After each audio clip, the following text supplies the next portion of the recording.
चलेगा, आगे बढ़ते हैं। एक्सेप्शन वाली बात समझ में आ गई आपके? क्या होती है एक्सेप्शन? हाँ, कैसे हैंडल की जाती है एक्सेप्शन, ये समझ में आ गई आपके? कितने तरीके हैं एक्सेप्शन को हैंडल करने के, ये समझ में आ गया आपके? कितने हैं? एक्सेप्शन हैंडलिंग क्या चीज होती है ये समझ में आया? एक्सेप्शन हैंडलिंग क्या चीज होती है समझ में आया? ठीक है। कितने तरीके हैं? 3। कौन कौन से हैं? ट्राई, कैच और थ्रो, थ्रोज। ठीक है। आप ट्राई कैच फाइनली तो आपका हो ही गया। मेरा ट्राई ब्लॉक एग्जीक्यूट हो या ना हो, कैच ब्लॉक एग्जीक्यूट हो या ना हो, पर फाइनली मेरा हमेशा एग्जीक्यूट होगा ही होगा। ये पता है ना? सबको पता है? क्लियर है? ठीक है, आगे बढ़ते हैं। जावा थ्रोज कीवर्ड,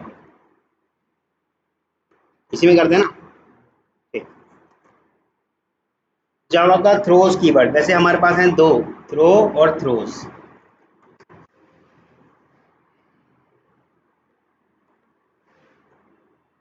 थ्रोज कीवर्ड, ठीक। थ्रोज कीवर्ड, हाँ भाई साहब, throws keyword is used to declare an, केवल एक्सेप्शन को डिक्लेयर करने के लिए। मान लो आपका प्रोग्राम लिखा है, आपने उस प्रोग्राम में कोई ऐसी पीस ऑफ कोड लिख ली है जैसे कि फाइल रीडिंग से रिलेटेड, ठीक, या इनपुट स्ट्रीम से रिलेटेड कुछ ऐसा लिख लिया, तो आपका कंपाइलर आपसे डिमांड करेगा कि भाई इसको हैंडलिंग कोड लिखो, तो वो केवल और केवल थ्रोज कीवर्ड एक्सेप्शन को डिक्लेयर करने के काम आता है, वो हैंडल नहीं करता। उसके पास हैंडलिंग कोड नहीं है, उसके पास हैंडलिंग कोड नहीं है। फॉर टाइम बीइंग कंपाइलर को समझा दिया जाता है कि हाँ हमारे पास एक ऐसी एक्सेप्शन है जिसको हम थ्रोज करने वाले हैं, या एक से ज़्यादा ऐसी एक्सेप्शन है जिसको हम थ्रोज करने वाले हैं। ठीक, ये समझ में आया? थ्रोज कीवर्ड केवल और केवल आपकी जितनी भी चेक्ड एक्सेप्शन हैं उनके लिए डिक्लेरेशन देता है। कितनी? कौन सी वाली के लिए? चेक्ड एक्सेप्शन के लिए डिक्लेरेशन देता है। ठीक, क्लियर है? ठीक, क्या चेक्ड और अनचेक्ड नहीं मालूम? ये कौन पूछ रहा है? चेक्ड एक्सेप्शन, कानों में थोड़ा सा सोफ्रामाइसिन डाल लो। चलो आ जाइए। तो एक्सेप्शन को डिक्लेयर करने के लिए ये क्या करता है throws keyword? It gives an,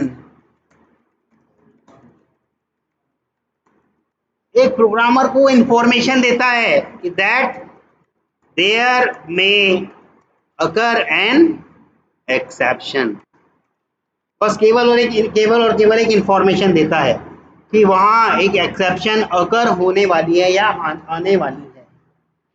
actual में हैंडलिंग कोड आपका जो हैंडल होता है ट्राई और कैच में ही होता है। ये केवल आपके कंपाइलर को और प्रोग्रामर को बताने के लिए है कि इस पीस ऑफ कोड में इस तरह की एक्सेप्शन आने वाली है, ताकि आपका कोड कंपाइलेशन के टाइम पे ही ब्रेक ना हो जाए। मान लो एक्सेप्शन नहीं आई तो आपका प्रोग्राम नॉर्मल टर्मिनेशन होगा। मान लो अगर आ गई तो क्या नॉर्मल टर्मिनेशन होगा? क्योंकि हमने हैंडल करा ही नहीं, हमने तो सिर्फ कंपाइलर को बता दिया कि हाँ हम क्लोज करा रहे हैं, हैंडलिंग कोड नहीं दिखा। ठीक है, तो इसका मतलब जब अगर कंपाइलर वो सॉरी जब एक्सेप्शन अगर आ ही गई तो उस केस में क्लोज कुछ कर पाएगा नहीं। बस उसने उस तक संभाल लिया कि कंपाइलर जब रेड लाइन लगा रहा था आपको बता रहा था कि यहाँ एक्सेप्शन कंपाइलेशन टाइम पे आने वाली है, सिर्फ उसने उस सिचुएशन को संभाल लिया। मान लो एक्सेप्शन आए ही ना तो काम चल जाएगा, पर आ जाए तब अब नॉर्मल टर्मिनेशन। ठीक है,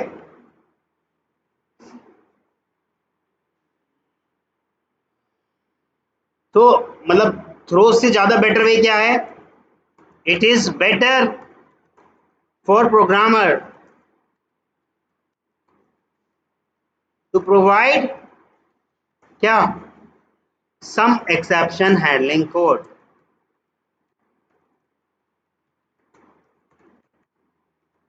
so that our program will be terminate as normally. ठीक,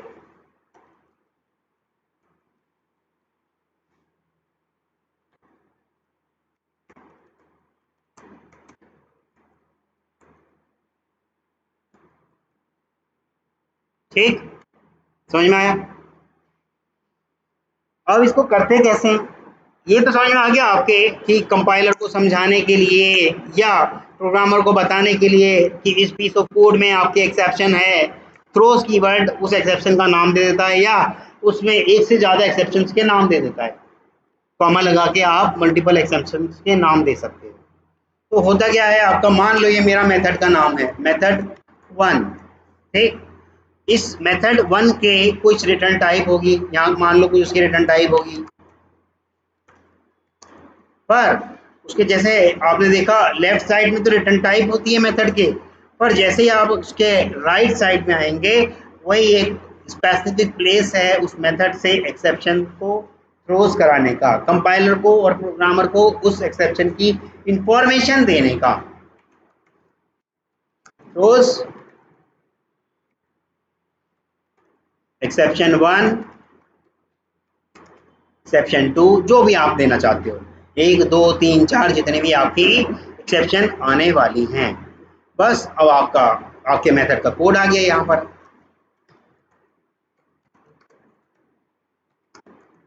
बस इस तरह से आप अपने एक्सेप्शन की इंफॉर्मेशन देते हो ताकि आपका प्रोग्राम एटलीस्ट कंपाइल तो हो जाए, क्योंकि ट्राई कैच करने में आपको लॉजिक लगाने होते हैं, समय लगता है और टाइम बीइंग आप उसे कंपाइल करके देखना ही चाहते हो, तो थ्रोज की हेल्प से आप उसको कंपाइल करके एग्जीक्यूट कर सकते हो। लेकिन एग्जीक्यूशन में एक्सेप्शन आ ही गई तब तो आपको फिर हैंडल करना ही होगा, यानी कि उसका अल्टरनेट वे देना ही होगा। नहीं आई तो आपका काम चल पड़ा, इतने आगे का कोड करोगे उसे जब कभी भी आपके पास स्पेयर टाइम होगा तब कर लो, ठीक है। या आई ही नहीं, सिर्फ हमने कंपाइलर को समझा रखा है कि भैया हमने इंफॉर्मेशन दे रखी है, क्लियर?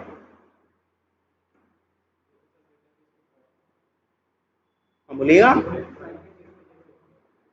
जैसे कि यहाँ वही file reading code, input output stream code हमने यूज़ किया, तो कंपाइलर हमेशा पहचान जाएगा इसने input output stream code use किया है, तो भैया इसको कम से कम कोई एक एक्सेप्शन थ्रोज करानी चाहिए थी या हैंडलिंग कोड लिखना चाहिए था। उस पर्टिकुलर सिचुएशन में कंपाइलर को समझाने के लिए प्रोग्रामर को बताया जाता है कि आपके प्रोग्राम में इस तरह की एक्सेप्शन की इंफॉर्मेशन पाई गई है, ठीक। तो उस तरह से आपका कोड कंपाइल तो हो जाता है, अगर एक्सेप्शन नहीं पाई तो एग्जीक्यूट भी नॉर्मली हो जाता है, पर एक्सेप्शन पाई गई, आ ही गई, तब आपका प्रोग्राम नॉर्मली एग्जीक्यूट नहीं होता। मान लो हम 100% श्योर हैं कि फाइल वहाँ पर मिलेगी ही मिलेगी, तो हम थ्रोज लगा सकते हैं। मान लो हमारे पास एश्योरिटी है ही नहीं कि वहाँ फाइल मिलेगी या नहीं मिलेगी, तब थ्रोज से काम नहीं चलेगा। समझ में आ रहा है? तब आपका प्रोग्राम का कोड एबनॉर्मली टर्मिनेट हो जाएगा। अब आपसे एक सवाल पूछूंगा, which type of exception should be declared through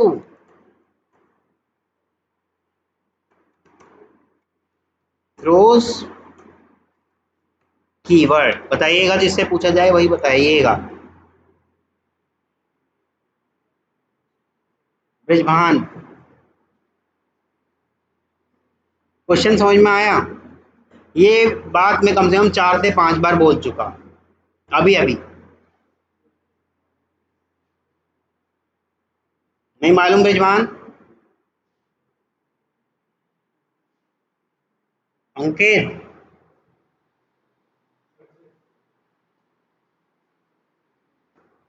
शिशु, नहीं मालूम? अभी तो बताया है। आशीष, ये क्या आ गया? रोज एक्सेप्शन होती है क्या? कुंदेश,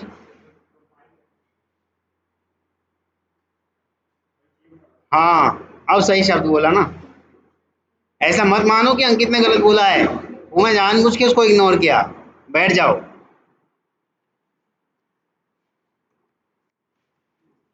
चेक्ड एक्सेप्शन ओनली, केवल और केवल कौन सी, चेक्ड एक्सेप्शन। ठीक, क्यों अनचेक्ड क्यों नहीं, अनचेक क्यों नहीं?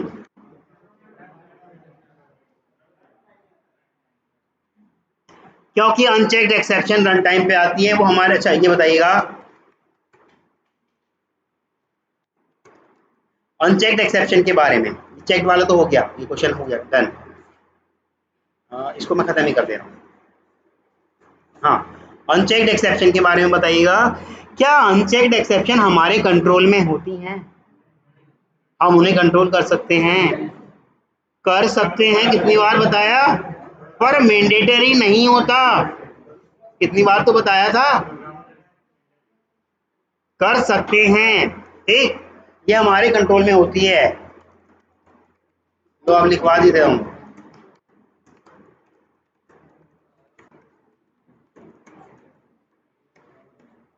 हम अपने कोड को करेक्ट कर सकते हैं, कहीं ना कहीं अगर आ रही है रन टाइम पे, यानी कि अनचेक्ड एक्सेप्शन कहीं ना कहीं आ रही है, तो हम अपने कोड के अंदर उस एक्सेप्शन को या उस कोड को करेक्ट कर सकते हैं। अच्छा, एक चीज और होती है, अभी तक हम एक्सेप्शन एक्सेप्शन करते आए हैं, एरर। क्या एरर हमारे देखो जैसे इसके लिए लिखा है अंडर अवर कंट्रोल, क्या एरर हमारे कंट्रोल में होती है? नो।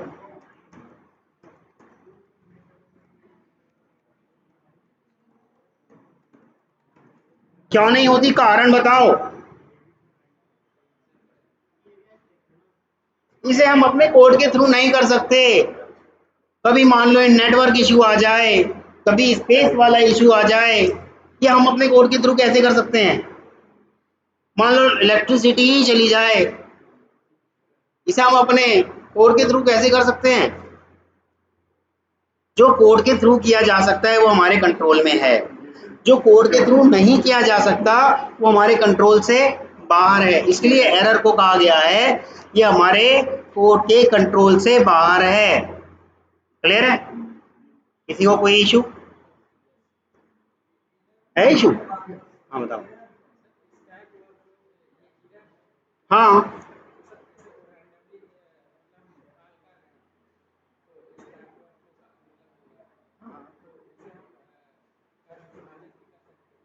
स्टैक को कैसे मैनेज करोगे बताओ? जब हमारा स्टैक के अंदर मेथड की मैपिंग चल रही है, वहां जाके आप कैसे करोगे? स्टैक ओवरफ्लो होता मतलब मेथड जब तक स्टैक में जगह है तब तक तो कॉल हो जाएंगे, लेकिन फिर दोबारा से कॉल करने की कोशिश कर रहे हो तो वो तो ओवरफ्लो हो जाएगी। ये हमारे कंट्रोल में नहीं था, हमें नहीं मालूम ना कि कैसे उसके अंदर से डिस्ट्रॉय किए जाएं। डिस्ट्रॉय करने की ड्यूटी तो गार्बेज कलेक्टर को दे रखी है ना, हम कहाँ करते हैं उसको डिस्ट्रॉय? डिस्ट्रॉय करने की ड्यूटी किसको दे रखी है? गार्बेज कलेक्टर को, हम कहाँ करते? ठीक,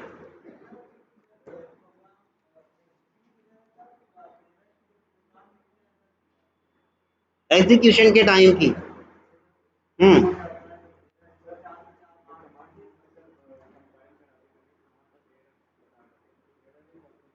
जहाँ एरर लिखा होगा वो एरर है, जहाँ एक्सेप्शन लिखा होगा वो एक्सेप्शन है, इसे पहचानना बड़ा आसान है। एरर जावा ने बड़े साधारण तरीके से सब चीज बना रखी है, जहाँ एक्सेप्शन लिखा होगा वो एक्सेप्शन है, जहाँ एरर लिखा होगा वो आपकी एरर है। ठीक, ये हम क्या कर सकते हैं, अनेबल टू डू। ठीक, मान लो एग्जांपल दे देते हैं क्या क्या आ जाए, मान लो हमारी वर्चुअल मशीन ही करप्ट हो जाए,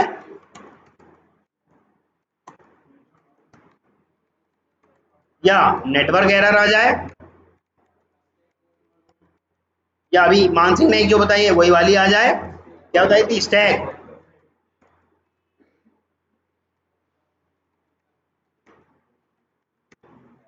ये हम नहीं कर सकते भाई, इसमें हमारा बस नहीं है, ये रन होने के बाद पता चलती है, तब भी पता चलने के बाद भी हम मैनेज नहीं कर सकते क्योंकि हमारे कोड का पार्ट नहीं है। ठीक, एरर और एक्सेप्शन में समझ में आया फर्क क्या है, बताइएगा। हाँ जी, स्टैक ओवरफ्लो एरर कब आती है ये पूछना चाह रहे हो? हाँ हाँ,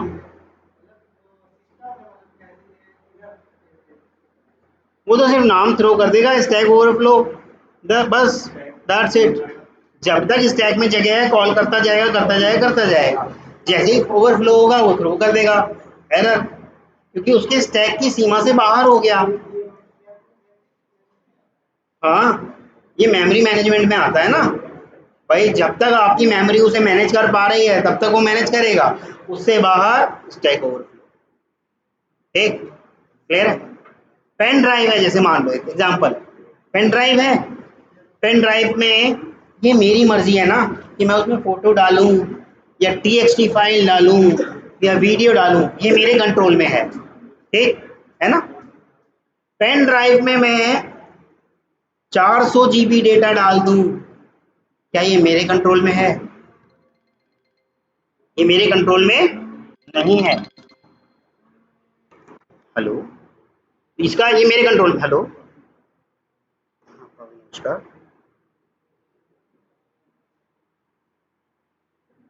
अच्छा, मैं भी बस आधे घंटे में आता हूँ, क्लास ले रहा था। ठीक, तो भाई वही चीज, ये तो मेरे बस में नहीं है कि पेन ड्राइव में मैं उसकी औकात से ज़्यादा डेटा डालता जाऊं, ये तो रन टाइम पे एरर आ गई। लेकिन मैं पेन ड्राइव में उसके अंदर समा सकने वाला डेटा डाल दूं, वो तो आ जाएगा भाई। मैं उसके अंदर फोटो डाल सकता हूँ, वीडियो डाल सकता हूँ, टेक्स्ट डाल सकता हूँ, दाल डाल सकता हूँ, चावल डाल सकता हूँ, ये नहीं डाल सकता। हाँ समझ रहे हैं आप। तो ऐसे ही उसको समझो, स्टैक ओवरफ्लो वाली बात को, आउट ऑफ मेमोरी भी आपकी रन टाइम पे एरर तो है ये, और वेस्ट नहीं, स्टैक से अलग चीज है, वो आउट ऑफ मेमोरी रैम से संबंधित चीज है। आपकी रैम से, रैम से जुड़ी हुई कैशे होती है, कैशे फास्टेस्ट मेमोरी होती है जो रैम से डेटा उठाती है। अगर उसके अंदर ही आपका बहुत सारा, यानी कि आपने बहुत सारी 3-4 एप्लीकेशन खोल रखी है, उसी ने ऑक्यूपाई कर रखा है, तब आपकी आउट ऑफ मेमोरी आ जाएगा। आपसे या तो कहेगा वेट फॉर टाइम बीइंग, या फिर स्टॉप करने को कहेगा, दो ही ऑप्शन आपसे पूछेगा। ठीक है।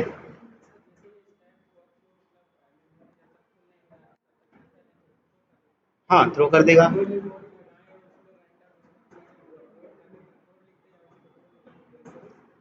हाँ, लास्ट में एक आ जाएगा, देयर इज नो स्पेस।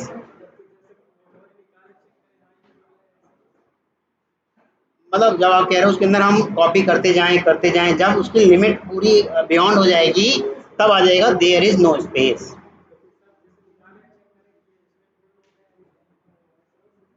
निकाल के चेक करें मतलब मैं समझ नहीं पाया।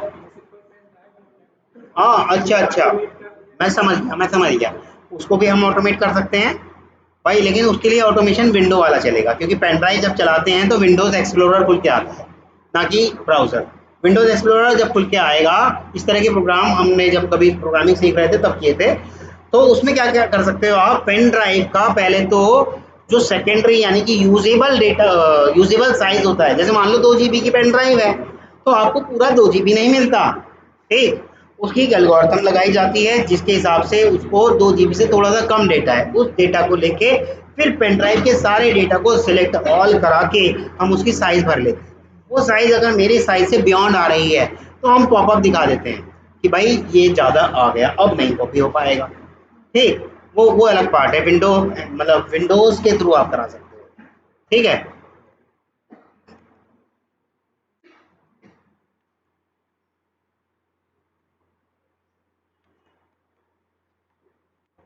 मान लो आपका एक क्लास है, एबीसी क्लास है,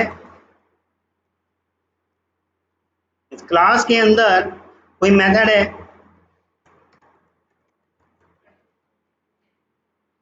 और इस मेथड के अंदर हमने कोई ऐसा कोड लिख डाला, कोई ऐसा कोड लिख डाला जिससे एक्सेप्शन आने की संभावना है। ठीक, मान लो फाइल रिलेटेड ही डेटा हम कोड हमने डाल दिया, तो कंपाइलर की पहली ड्यूटी है आपसे कहे कि आप फाइल रिलेटेड चीज़ें कर रहे हो, तो भैया ये कोड आपका कंपाइल ही नहीं हो पाएगा, क्योंकि आपने इस फाइल रिलेटेड चीज़ को हैंडल करने का कोड नहीं लिखा। उस वक्त जब ये वाली कंडीशन आए कि फाइल ही मौजूद ना रहे या फाइल ही करप्ट हो जाए या फाइल का पाथ पे पर्टिकुलर फाइल ही ना मिल पाए, तो उस केस में आप कंपाइल करने के लिए इसके बिसाइड्स यानी कि इस जगह थ्रोज कीवर्ड की हेल्प से IO एक्सेप्शन को थ्रो करा सकते हो। परंतु यहाँ से थ्रो की जा सकने वाली सारी एक्सेप्शन चेक्ड एक्सेप्शन ही होती हैं। कौन सी? चेक्ड एक्सेप्शन ही होती है। मैंने नहीं कहा फुल्ली चेक्ड, मैं सिर्फ चेक्ड वर्ड यूज कर रहा हूँ, कभी फुल्ली चेक्ड से कंफ्यूज हो जाओ। फुल्ली चेक्ड एक डिफरेंट थिंग है, मैं केवल और केवल चेक्ड एक्सेप्शन की बात कर रहा हूँ। ठीक है, अब आते हैं थ्रोज कीवर्ड पे। हाँ, थ्रेड डॉट स्लीप वो कह रहा है कि आप सिस्टम को इंटरप्ट करने की कोशिश कर रहे हो। हाँ, आएगा ऑब्वियसली, क्योंकि सिस्टम के नॉर्मल फ्लो को आपने रोक दिया। रोक रहे हो तो भैया कंपाइलर कहेगा कि इसको हैंडल करने का कुछ कोड तो लिखो, इसको हैंडल करने का कुछ कोड तो लिखो कि भाई क्या हो। या तो फॉर टाइम बिंग हम क्या लिख देंगे, थ्रोज कर देंगे, या फिर ट्राई कैच के अंदर उसको हैंडल करेंगे। जब थ्रोज लिखेंगे, अगर एक्सेप्शन नहीं आई तो काम चल पड़ेगा, जैसा कि अक्सर हमारा चल जाता है। जहाँ हम थ्रेड डॉट स्लीप करते हैं तो थ्रोज ही लगाते हैं ना, ट्राई कैच कहाँ करते हैं, अक्सर हमारा चल जाता है। लेकिन अगर नहीं चला, एक्सेप्शन आ ही गई, तब तो आपको ट्राई कैच में हैंडल करना ही होगा।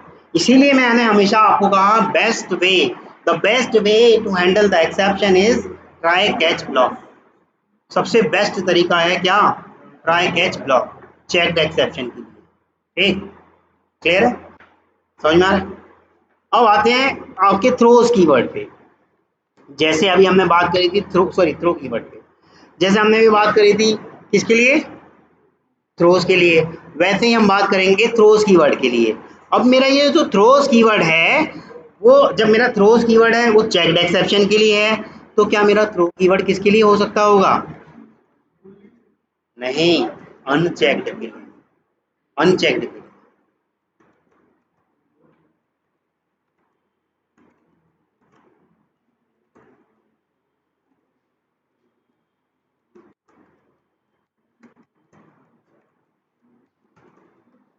किस तरह की एक्सेप्शन? अनचेक्ड एक्सेप्शन, और इसको हम कहते हैं कस्टमाइज एक्सेप्शन। इसको कस्टमाइज एक्सेप्शन भी कहते हैं। It is also known as customize exception. हम अपने अकॉर्डिंग इसको कस्टमाइज कर सकते हैं। क्लियर है? हाँ जी, हम जो लिखना चाहते हैं वो उसको लिख के थ्रो करा सकते हैं। ठीक,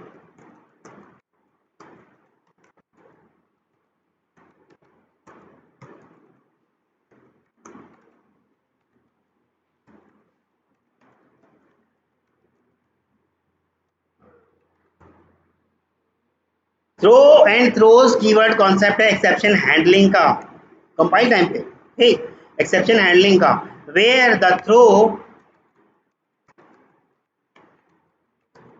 कीवर्ड क्या है,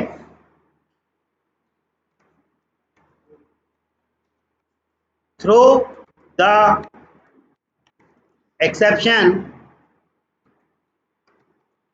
explicitly from a method और a ब्लॉक।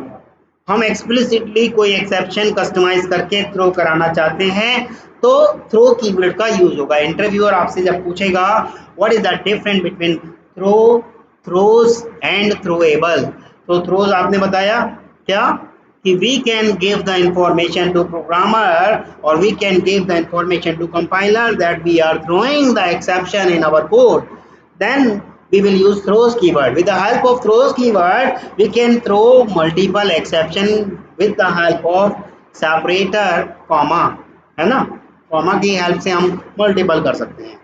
लेकिन अगर मैं कोई एक्सेप्शन को explicitly, if we want to throw any exception explicitly, if we want to throw any unchecked exception explicitly, then we should go for throw keyword. But what about throwable? Throwable is the class of all exception hierarchy. सभी exception hierarchy के top पे क्या है? Throw class. Clear है? यहां तक किसी को कोई इशू? अब करते कैसे हैं थ्रो कीवर्ड का यूज करते कैसे हैं, या पहले तो इसका डिफरेंट देख लेते हैं। ठीक, हाँ, एक्सप्लिसिटली मतलब कस्टमाइज करके, अपने आप खुद बना के। ठीक, जब हम कभी भी कुछ भी खुद बना के करते हैं उसे हम एक्सप्लिसिटली कहते हैं। ठीक है,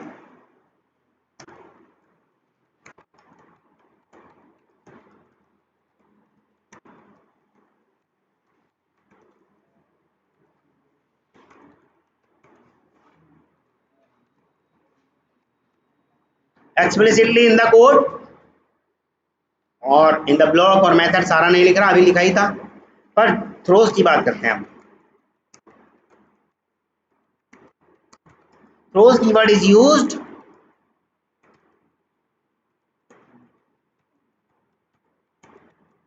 मेथड सिग्नेचर के पास यूज होगा टू, किस लिए होता है? देखो फिर दोबारा वही वर्ड यूज कर रहा हूं, डिक्लेयर, बताने के लिए कि हाँ है भाई, डिक्लेयर एन एक्सेप्शन।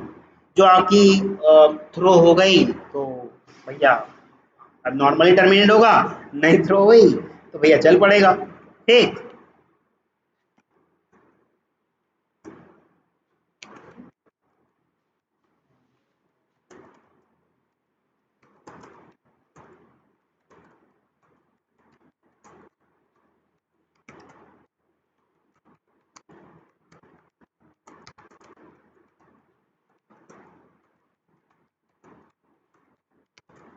क्लियर है दोनों बातें? वो अनचेक्ड के लिए होता है और ये चेक्ड के लिए होता है, ये क्लियर है? Besides the method inside the block, दोनों में फर्क है, वो इनसाइड द ब्लॉक और वो है बिसाइड्स द मेथड। क्लियर है? यहाँ तक किसी को कोई इश्यू है तो बताइएगा। थ्रो जिसमें एस नहीं लगा हुआ वो inside the method, inside the block, inside the body, और जिसमें एस लगा हुआ है वो बिसाइड द मेथड, या ये कह सकते हो विद मेथड सिग्नेचर, मेथड के सिग्नेचर के साथ उसे यूज किया जाता है। ठीक है,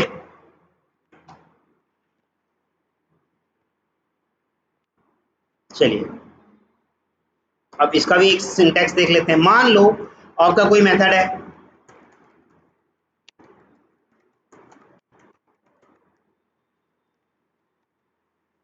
इसके अंदर कोई एक्सेप्शन आने वाली है मान लो। ठीक, तो हम किस तरह से थ्रो करते हैं, लिखेंगे सिंपल सिंपल थ्रो, थ्रो के बाद जो एक्सेप्शन हम थ्रो कराना चाहते हैं एक्सप्लिसिटली या लिखवाना चाहते हैं उस एक्सेप्शन का नाम लिखेंगे उसका ऑब्जेक्ट बना के। ऑब्जेक्ट हमेशा न्यू की हेल्प से बनता है। मान लो आपका आयो एक्सेप्शन, सॉरी वो तो चेक्ड है, एरिथमेटिक अनचेक्ड है ना,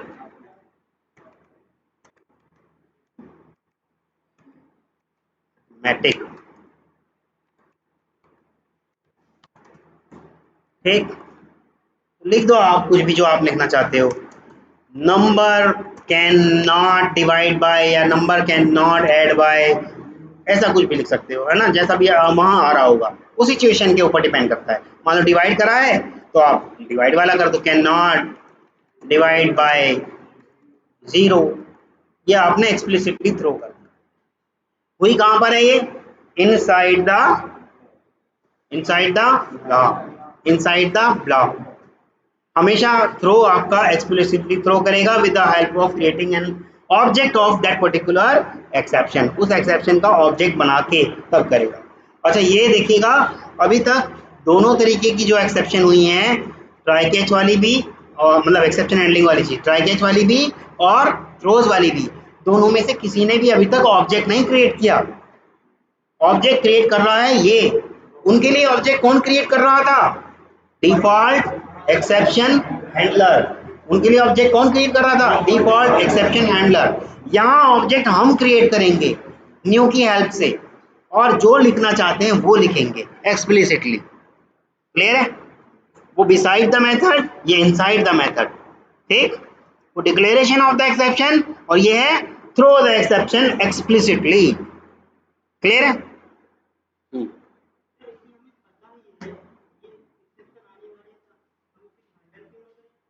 माय डियर, जब हम कैलकुलेटर बनाते हैं ना, तो उस केस में हमें पता नहीं होता कि कोई भी आदमी 15 को 0 से डिवाइड भी कर सकता होगा। ऐसी सिचुएशन अगर आ जाए तो हम इफ एल्स लगा करके उसको हैंडल कराते हैं, थ्रोज करके एक्सेप्शन थ्रो करा देते हैं।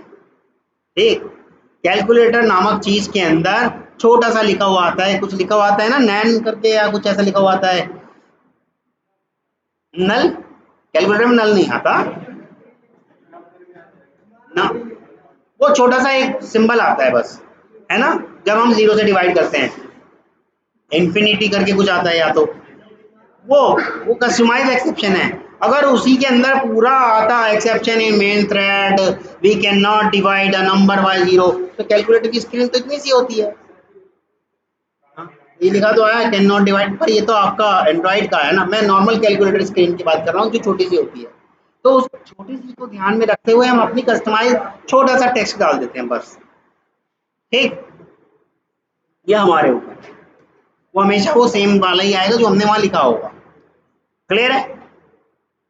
तो आपको एक्सेप्शन हैंडलिंग में ट्राई कैच फाइनली हो गया, थ्रोज हो गया और थ्रो हो गया। Try catch finally is the best way to handle the exception. अच्छा, ट्राई कैच फाइनली में सबसे ज्यादा क्वेश्चन आपसे पूछे जाएंगे। थ्रो में तो सिर्फ ये नॉर्मल सी डेफिनेशन पूछ ली, डिक्लेरेशन ऑफ द एक्सेप्शन, और उसके अंदर throw the exception explicitly inside the block, वो बिसाइड द मेथड या विद द मेथड सिग्नेचर, ये होगी बात खत्म। पर ट्राई कैच में बहुत सारी बातें आती हैं। मल्टीपल कैच लगा सकते हैं क्या हम? मल्टीपल ट्राई लगा सकते हैं क्या हम? ट्राई के अंदर ट्राई लगा सकते हैं क्या हम? कैच के अंदर ट्राई लगा सकते हैं क्या हम? ट्राई के अंदर फाइनली लगा सकते हैं क्या हम? या सिंगल फाइनली यूज कर सकते हैं क्या हम? या फिर कोई एक्सेप्शन ऑलरेडी थ्रो की गई है, सॉरी कैच की गई है, क्या उसी एक्सेप्शन को दोबारा कैच किया जा सकता है? या कोई पेरेंट एक्सेप्शन कैच कर दी गई है तो क्या उसकी चाइल्ड एक्सेप्शन को कैच किया जा सकता है? या कोई चाइल्ड एक्सेप्शन कैच कर दी गई है तो क्या पेरेंट एक्सेप्शन को कैच किया जा सकता है? इस तरह के कई सारे क्वेश्चन आएंगे, वो आएंगे केवल और केवल ट्राई कैच से। तो ट्राई कैच पे इसलिए ज़्यादा समय मैंने भी दिया, और ट्राई कैच पे मैं भी आपको बार बार बता रहा हूँ, अच्छे से ब्रशअप कर लेना। जो अगर आप फ्रेमवर्क वगैरह करा दिया था ना स्टार्ट, नहीं, जब कभी भी फ्रेमवर्क सर कराएंगे आपको, उसके अंदर सबसे ज़्यादा इस्तेमाल ट्राई कैच का ही कराएंगे, क्योंकि थ्रो से इंफॉर्मेशन और डिक्लेरेशन चली तो जाती है, पर हमारा कोड तो हैंडल नहीं होता। मान लो आ गई एक्सेप्शन, कोड तो हैंडल नहीं होगा, इसीलिए try catch is the best way to handle the exception. जब कभी भी आपसे क्वेश्चन पूछ लिया इंटरव्यूअर ने, what do you mean by exception and what do you mean by exception handling, handling भी नहीं पूछा, बस इतना ही पूछ लिया, what do you mean by exception, तो आप आराम से उसको पूरा का पूरा लेक्चर दे सकते हो, आधे से 1 घंटे का। बस वो छेड़ दे हल्का सा आपको कि exception, do you know about exception, आप बता देना यस। ज्यादातर बच्चे पता है क्या करते हैं, यस एक्सेप्शन मतलब arithmetic exception, null pointer exception. भैया उसने ये पूछा ही नहीं, वो तो आपसे पूछ रहा है क्या होती है, तो आप सिर्फ दो, अच्छा वो आपसे इस तरह से भी पूछता है indirectly, how many exceptions are there in Java, how many exceptions you are aware with, तो आप तो वहां गिनती करनी शुरू कर देते हो। आप सिर्फ 2 बताओ, कौन सी? चेक्ड और अनचेक्ड, और वो बताओ स्मार्टली कौन सी कहाँ कहाँ क्या क्या आती है। समझ में आया? और ये सब बता के उसको हायरार्की समझा दो। Throwable is the class under which all exception hierarchy is there. Mean to say that under throwable there is exception. Under exception, it is also divided into 2 parts: error and exception. And exception is also divided into 2 parts: checked and unchecked. Checked is also divided into 2 parts: fully checked and partially checked. अब उसके नाम बता दो 2-3, तो आपसे 100% आपसे कहे या ना कहे मन में जरूर सोचेगा प्रभु आपके चरण कहाँ हैं।